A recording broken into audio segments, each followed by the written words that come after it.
Hinanap mo na ba talaga si Kristo bilang tagapagligtas mo? Di ba si Yeshua po ang ating tagapagpamagitan para po makalapit tayo sa ating Holy Father, Heavenly Father. Kaya ako nabanggit yun, kasi po ang kaligtasan po ng ating kaluluwa ay hindi po pag-attend lang sa church. Yun po yung ating relationship sa ating Ama. At aking po testify na hindi lang po lingid sa inyong kaalaman, kaya po ay start na sa devotion. Talagang talagang ang hirap po talaga. Financially struggling po kami. And then, nag-pray po ako kasi nag-direct na po kami sa presto, sa bahay. And then, I claimed this word. Sabi sa Jeremiah 33:3, "Call unto me, and I will answer thee, and shew thee great and mighty things which thou knowest not." Naniniwala po ba kayo na ang salita ng Lord, ng Yahweh ay buhay? I claim that verse. And isa pa po, sabi ko, Yahweh, sabi mo, ask, and it shall be given unto you. Knock, and it shall be opened unto you. Going to personalize this and pattern. Sabi ko, Yahweh, Holy Spirit, Yeshua Christ, my Savior, I'm asking for your provision.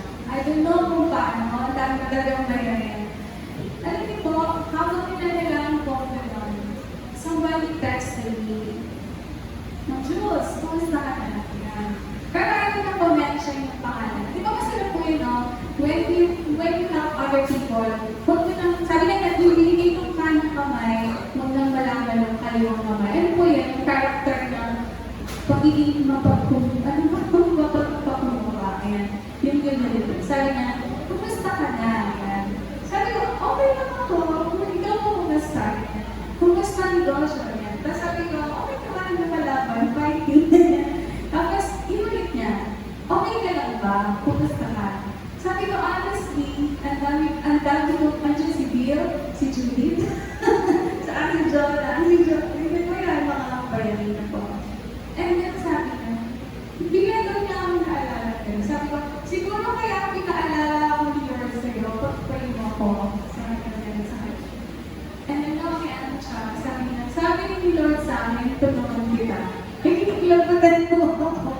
Kinikilabutan po ako. Sabi ko, kaya naman ako nagano, sabi niya, we felt the presence of the Holy Spirit.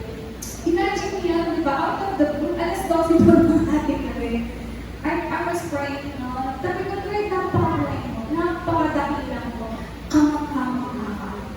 Totoo po yan. Kaya po kayo, ako ay sobrang naputoy ako sa kanya. Sabi ko, Yahweh, buhay na buhay ka talaga. Basta yung you ask, yung sa puso mo, yung pananampalataya mo, mamamangha po talaga kayo. Naniniwala kayo na He is powerful?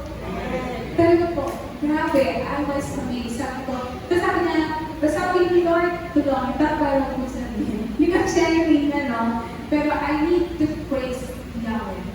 And sana po, kung ano man yung ngayon lahat tayo dito, alam ko may pinagdadaan na tayo lahat.